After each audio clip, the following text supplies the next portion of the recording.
Uma lúcida análise sobre os acontecimentos políticos com Henrique Prior. Olá, sejam muito bem-vindas e muito bem-vindos a mais um Política Impura.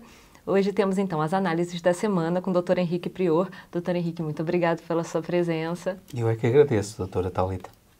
Obrigada, doutor Henrique. Essa semana, então, nós tivemos a questão que os partidos se juntaram, né, em relação à questão da comissão, no travão às comissões bancárias. Né? Nós temos semelhanças e divergências em relação a essas propostas. Qual é a sua análise em relação a essa questão? Portugal está a ser vítima do sistema bancário. Desde há muitos anos que está a ser vítima de um sistema bancário que começa pela fraude, pelas burlas, pelas falsificações e que levou ao colapso de dois importantes bancos, um deles um dos grandes bancos portugueses, o Banco Espírito Santo. E tudo isso foi devido ao comportamento dos banqueiros e à ausência de supervisão bancária do próprio Banco de Portugal. Agora, os bancos, depois de terminada esta fase, eles estão, no fundo, a tentar recuperar, por meios ilícitos, aquilo que perderam em consequência de comportamentos também ilícitos de outros bancos congêneres. Mas todo o sistema bancário português esteve sob suspeita, praticamente não há um banco que não tivesse tido problemas com crédito mal parado, com crédito mal concedido, sem garantias, com crédito concedido aos amigos que já sabia que não ia ser pago. Enfim, todo o sistema bancário foi, no fundo, culpado da grave situação em que ficou a banca portuguesa, do modo geral, e, para além disso, o sistema bancário acaba por funcionar como uma espécie de supervisor de todo o sistema económico português e que chega até à chantagem do próprio sistema económico português. Eu explico.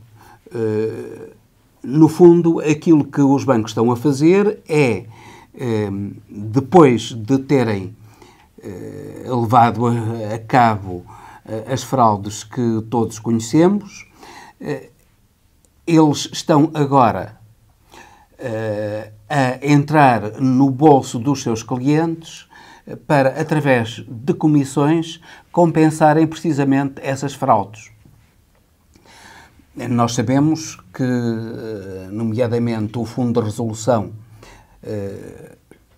que é um fundo em que quer o Estado, quer os bancos, o sistema bancário mete dinheiro para acudir às dificuldades dos bancos, e os bancos estão a meter lá dinheiro e querem ir buscar esse dinheiro precisamente aos clientes.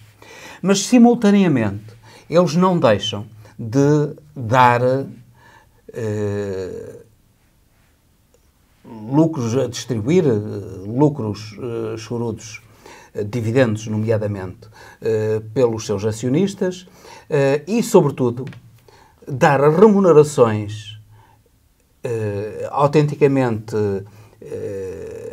indecentes aos seus administradores. Um banco como o Novo Banco deu remunerações absolutamente inaceitáveis aos seus administradores, apesar dos prejuízos que está a ter. E então é o Estado, isto é, todos nós, que estamos a pagar.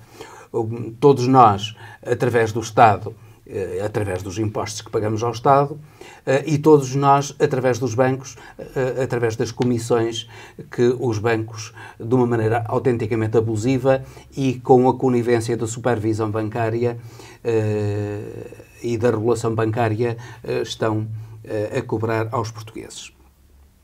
Aquilo que foi decidido no Parlamento foi acabar com apenas algumas poucas dessas comissões, nomeadamente abusos do MBWay, na utilização do MBWay, que por uma transferência, um pagamento de uma quantia pequena, pagava-se quase o valor dessa quantia transferida, como comissão. É mais que razoável impedir os bancos desse abuso. É lamentável que as entidades reguladoras não tenham feito nada até hoje e seja necessário o Parlamento fazer uma lei que impeça isso. E o que nos faz meditar sobre o papel das entidades reguladoras e a isenção das entidades reguladoras. Nós sabemos que os bancos lançam as comissões que querem e as entidades reguladoras nunca os questionam sobre isso. Sabemos que, por exemplo, a entidade reguladora que regula os preços dos combustíveis também nada faz. Vemos todos os dias aí o preço do petróleo baixar nos mercados e o preço dos combustíveis vendidos ao público mantém-se, ou até às vezes sobe, quando os preços baixam nos mercados.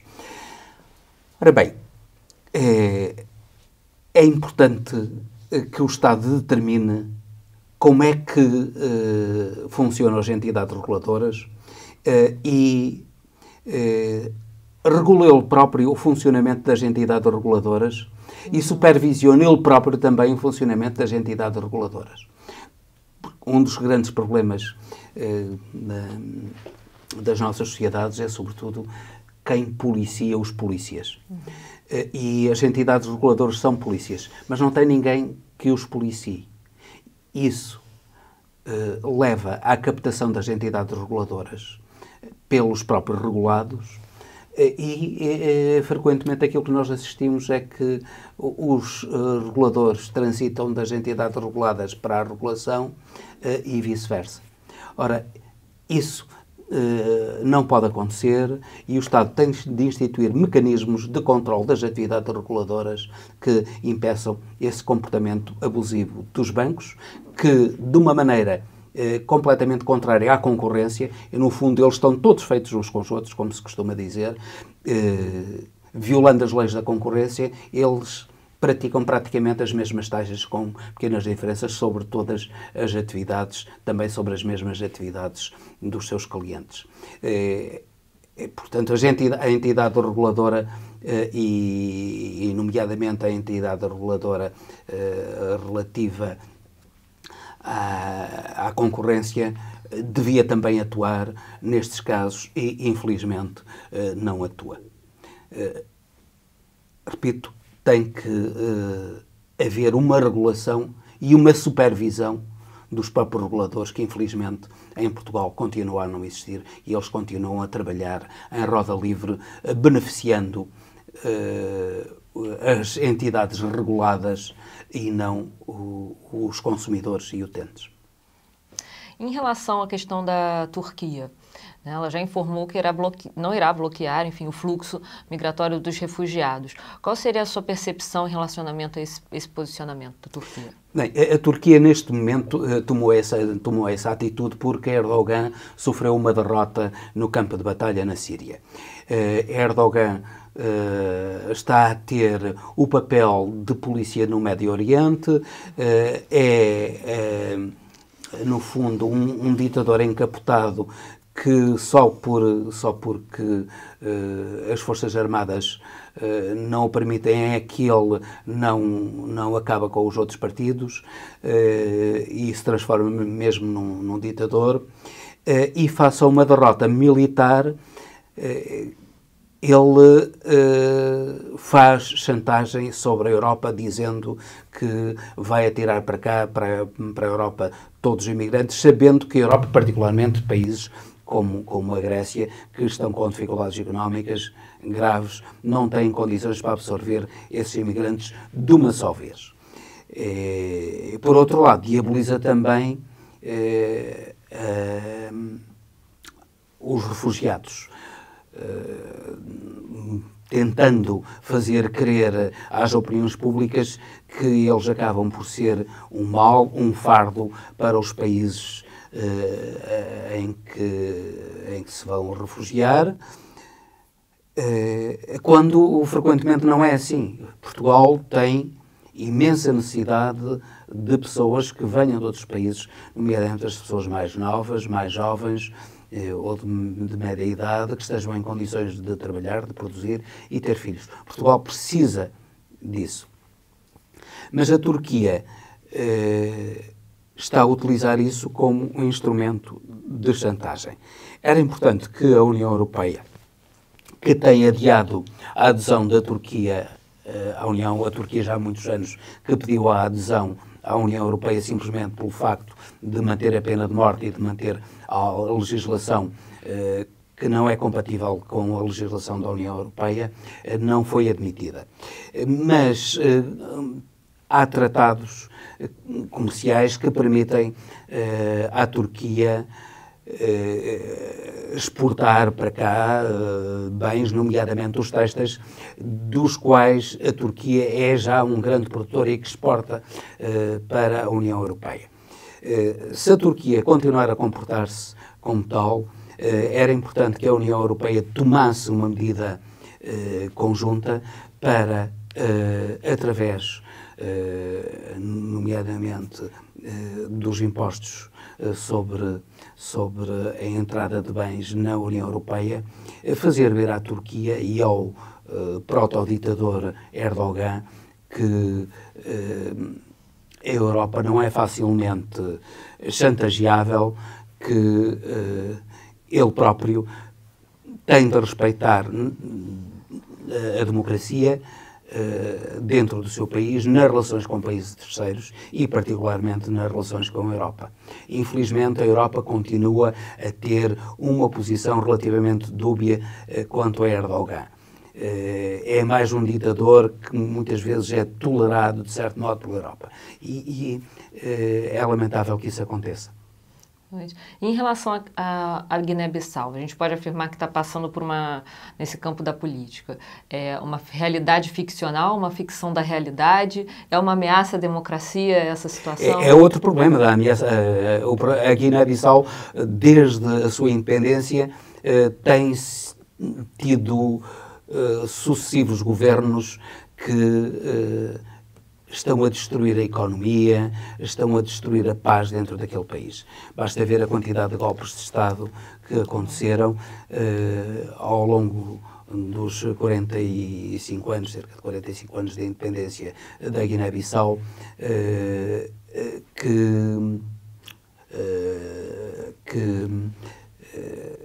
têm destruído o país, e o assassinato até de chefes de Estado, nomeadamente de Nino Vieira, de Ansoumana Mané, de chefes de Estado que eles frequentemente tomaram o poder através de golpes de Estado, mas também foram assassinados e apeados do poder através de golpes de Estado. Tem sido esta a tragédia da Guiné-Bissau e parece que quer continuar com a tragédia. Houve eleições, há legítimas suspeitas de que estas eleições foram ganhas por um candidato, o Umaro Sissoko Embalé, que, pelos vistos, foi ajudado por piratas informáticos portugueses para ganhar as eleições, e as eleições foram contestadas de uma maneira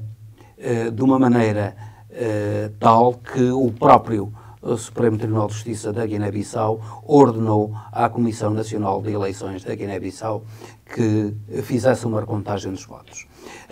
A Comissão Nacional de Eleições, completamente dominada pelos partidários de Sissoko Embalé, não o fez, e Sissoko Embalé, numa cerimónia caricata, num hotel, e contra a Constituição, porque a Constituição diz que o Presidente da República toma posse na Assembleia Legislativa da Guiné-Bissau e perante o Presidente da Assembleia, tomou posse num hotel da capital, perante um vice-presidente que lhe era afeto. É algo de caricato e que demonstra o desprezo de Sissoko Embaló, que é um militar, é um general, que demonstra o desprezo pelo papel decisivo que deve ter o Supremo Tribunal de Justiça da Guiné-Bissau. O Supremo Tribunal de Justiça decidiu que teria de haver uma recontagem dos votos e Sissoko Embaló só teria de respeitar essa recontagem. Infelizmente, não o fez, tomou posse de uma maneira caricata, completamente à margem da Constituição, e afirma-se como Presidente da República. Há aqui algo de dramático, de trágico até, na vida da Guiné-Bissau, que poderá levar mais um conflito armado entre os irmãos da Guiné-Bissau. É uma situação extremamente preocupante e os portugueses, para quem a Guiné-Bissau tem um lugar muito importante nos seus afetos, preocupam-se, como os cidadãos da Guiné-Bissau se preocupam, e era importante que o governo português não lavasse daí as mãos e também insistisse na necessidade de respeito pelas decisões do Poder Judicial, que são a suprema instância, a instância máxima nestas circunstâncias, e não reconhecessem, de certo modo, como houve uma precipitada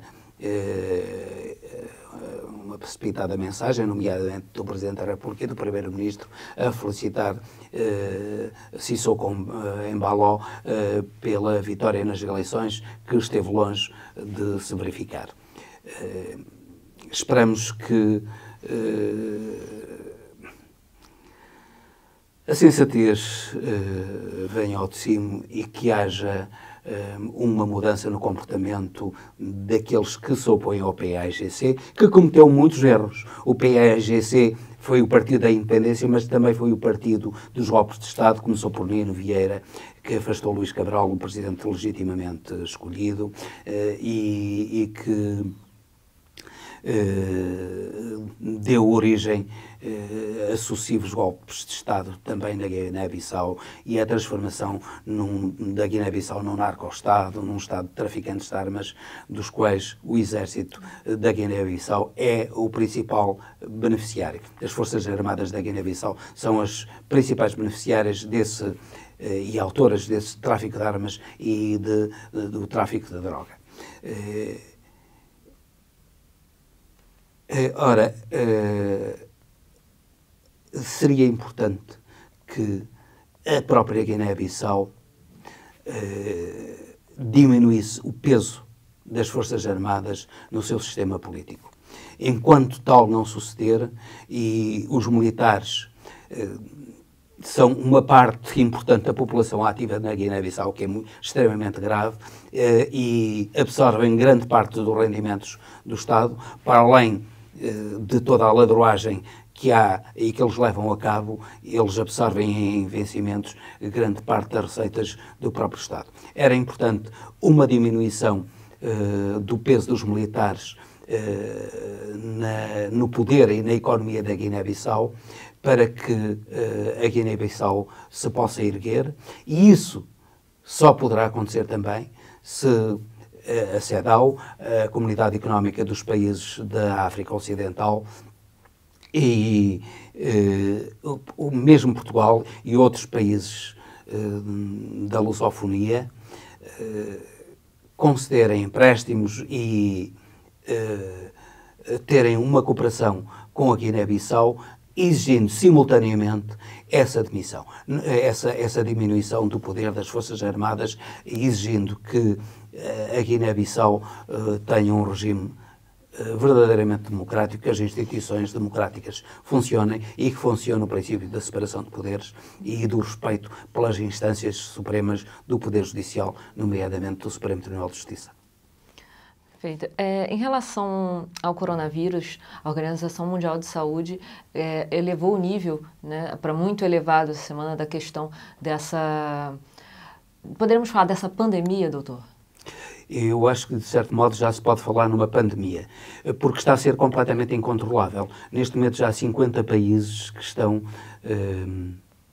infectados pelo coronavírus. E, neste momento, já há muitos países europeus também com esse problema, nomeadamente a Espanha aqui ao lado, onde já morreram pessoas. Portanto,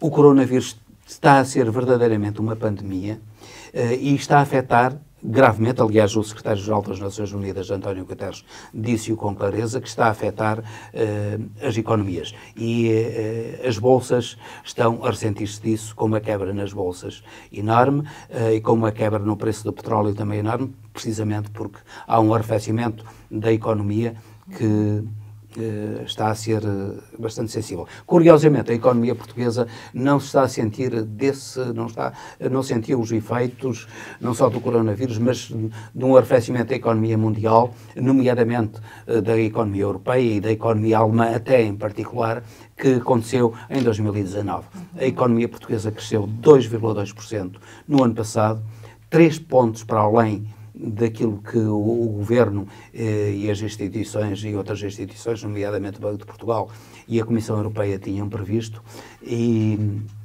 Portugal está-se a sair, nesse aspecto, está-se a sair muito bem no contexto mundial. Mas não quer dizer que essa recessão não venha a apanhar Portugal também, porque se países como a Itália, que se estão a fechar, vemos voos cancelados, por exemplo, para a Itália ou da Itália para Portugal. Vemos que começa a haver um cordão sanitário à volta da China, à volta da Coreia, também à volta da Itália. Certamente que há outros países que estão mais sujeitos ao espalhar do coronavírus, até porque têm um turismo relativamente importante na sua economia, e Portugal é um desses países. Portugal pode ser gravemente afetado ainda durante este ano, nomeadamente no turismo, que é uma parte importantíssima das receitas portuguesas, pode ser gravemente afetado pelo coronavírus, precisamente porque países para os quais exportamos, com os quais temos relações económicas importantes, nomeadamente, para já começar pela Itália e pela Espanha também. A Espanha está a sentir gravemente esse problema com, inclusivamente, o cancelamento dos jogos de futebol, os jogos de futebol à porta fechada. Põe-se o problema, inclusivamente, da realização dos Jogos Olímpicos, para já não foram cancelados, mas não se sabe se irão ou não ser cancelados, conforme a evolução do coronavírus se vier a verificar, mas toda a economia mundial vai certamente ressentir-se. Ora, neste contexto, era importante que as Nações Unidas tivessem um papel decisivo no controle das epidemias, e que a Organização Mundial de Saúde, nomeadamente, tivesse um orçamento muito maior do que aquele que tem para combater as epidemias a nível mundial. Nós sabemos que, particularmente em África, há já casos de coronavírus no Egito, na Argélia, na Líbia, e começou o primeiro caso na África subsaariana, na Nigéria. Bem, sem a existência de sistemas de saúde verdadeiramente dignos desse nome nos países africanos, ia ser uma tragédia para a África se o coronavírus continuar a espalhar-se. E só a Organização Mundial de Saúde poderia combater o coronavírus em África, porque os países africanos não têm condições, nem mesmo a África do Sul, o país mais rico da África, tem verdadeiras condições para combater esse flagelo do coronavírus. Portanto, a Organização Mundial de Saúde deveria ter receitas maiores para poder ajudar os países com maiores deficiências nos seus sistemas de saúde a combaterem situações de pandemias como esta que está a ser. Com o coronavírus. Eu aproveito também para referir que era importante, o mundo é uma aldeia global, e era importante que as Nações Unidas assumissem cada vez mais um papel de regulação das relações internacionais, muito mais importante do que tem agora, nomeadamente com uma Constituição e com um Código Penal internacional. Sem um verdadeiro Código Penal internacional, as Nações Unidas estão completamente despidas de um poder real para pacificarem o mundo e fazerem com que o mundo tenha relações democráticas e de respeito dos povos uns pelos outros e das diferenças entre os povos. Sem isso, a humanidade continuará a viver um período que já há muito devia ter ultrapassado, de um nacionalismo excessivo, de uma preponderância excessiva dos nacionalismos que já não é admissível neste tempo. E em relação à questão do atual presidente do Brasil, essa semana com essa configuração em relação ao Congresso, enfim, toda a posição dele, que sempre demonstrou que ele já não é mais uma ameaça à democracia, ele sempre foi, na verdade, atualmente ele a bombardeia, né? Então, através do discurso, através, enfim, das suas ações. Qual seria, então, a sua perspectiva em relação às atuações de autoritarismo do atual presidente do Brasil e o contraponto da oposição, né, que não é tão feroz, ou de repente, ou que não é tão incisiva como a sua fala autoritária? Não é, e até espanta o facto, aliás, já falei aqui, que eram necessários Cid Gomes no Brasil, mas agora as coisas vão-se agravando, parece que se vão agravando dia a dia, semana a semana. É que é espantoso como é que Bolsonaro consegue convocar manifestações que exigem o encerramento do Senado, da Câmara dos Deputados e do próprio Supremo Tribunal Federal. Isto é, ele está contra todas as instituições da democracia. E como é que ele apela, através de gestos e de palavras, à reposição do ato institucional número 5, que foi verdadeiramente o ato fundador da ditadura criminosa que destruiu a sociedade brasileira nos anos 60, 70 e até ao início dos anos 80. E, afinal de contas, parece nada suceder. Aquilo que Bolsonaro está a fazer é um verdadeiro crime de responsabilidade. Não é apenas o motivo de impeachment. É um crime de responsabilidade. E ele devia, os procuradores, os tribunais, deviam mover o procedimento criminal por isso. E ele devia ser julgado pelo crime de responsabilidade. Porque ele jurou defender a Constituição e ele está a tentar contra a Constituição por palavras e atos.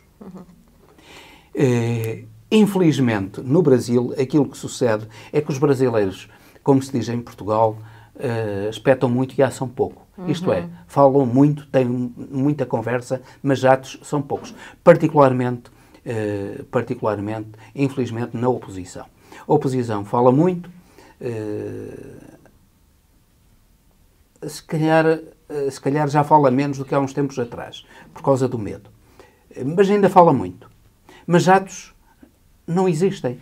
Mas até se deu a coisa caricata de, em vez de se fazer uma contra-manifestação para defesa das instituições democráticas no dia 15 de março, a oposição, nomeadamente o PT, convocou manifestações para dias completamente diferentes, nomeadamente de 4, 14, 18 de março.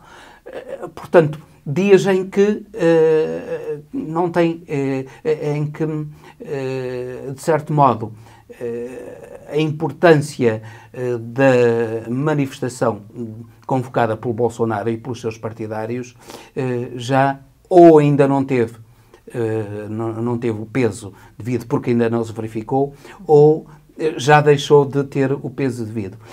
Era mais que lógico que a oposição convocasse manifestações de defesa das instituições para o mesmo dia e à mesma hora. Para que Bolsonaro e os seus partidários não sentissem mãos livres para atuar como estão a atuar, como pretendem. Infelizmente, não se percebe porque é que Lula não faz essas, não faz mobilização para essas manifestações. Não se percebe. Parece que Lula está com receio de atuar quando ele já não tem nada a perder. Ele já esteve preso, foi libertado e não tem nada a perder porque se o poder de Bolsonaro se mantiver e se a afronta ao sistema judicial e ao sistema parlamentar se mantiver, se isso acontecer, Lula voltará novamente para a prisão e a democracia no Brasil, que está neste momento extremamente comprometida e extremamente limitada. Repare-se que Bolsonaro não está só a fazer isso. Ele está a atuar noutros campos. Bolsonaro reuniu, creio que está hoje, numa reunião hoje, com os grandes empresários brasileiros, que foram os seus grandes apoiantes, nomeadamente com rios de dinheiro para fabricarem fake news, para que eles ascendessem ao poder. Ele está, neste momento, a reunir com os grandes empresários brasileiros para os pressionar a não darem publicidade, quer à Folha de São Paulo, quer à Globo, que ainda mantém um mínimo de independência. Não são totalmente independentes, não dão totalmente a voz a todas as forças do espectro democrático, nomeadamente às forças de esquerda. Mas não alinham totalmente com ele. E só isso fez com que Bolsonaro pressione os empresários para não darem publicidade nem à Globo, nem à Folha de São Paulo. Repare-se, ele já fez isso com o Estadão, agora está a fazer com estes dois órgãos de comunicação.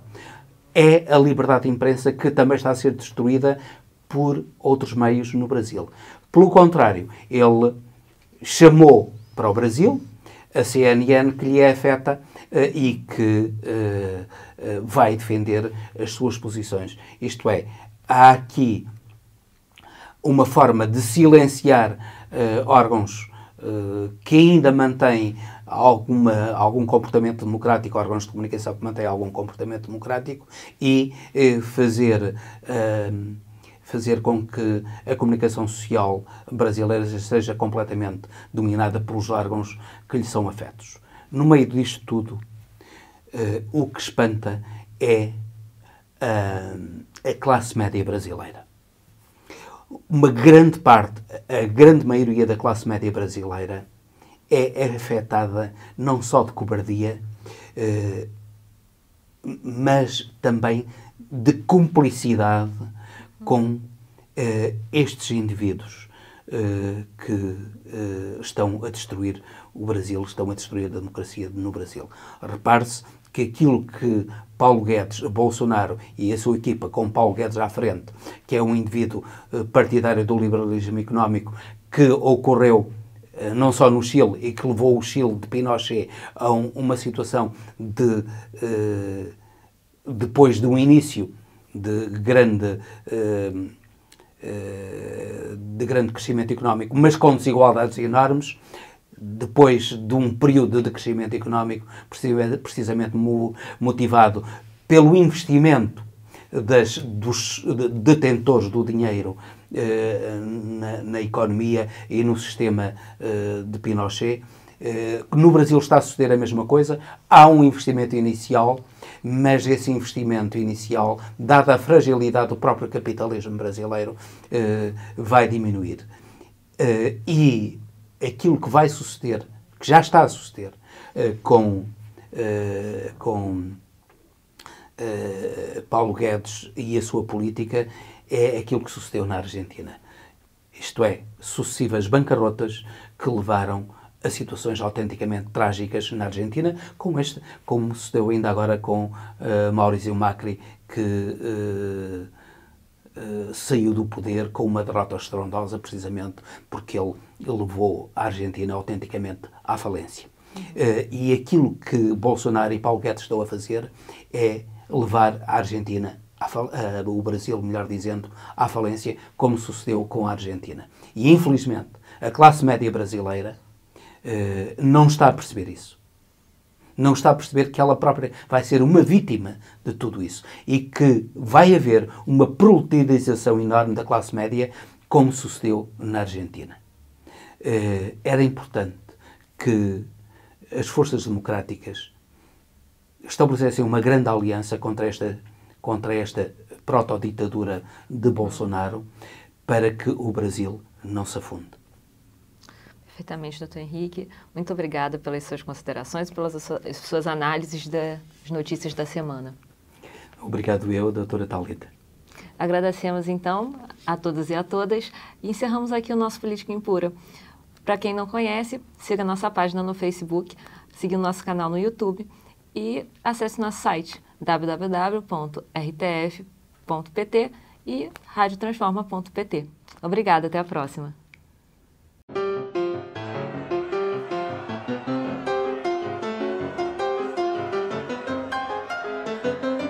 Uma lúcida análise sobre os acontecimentos políticos com Henrique Prior.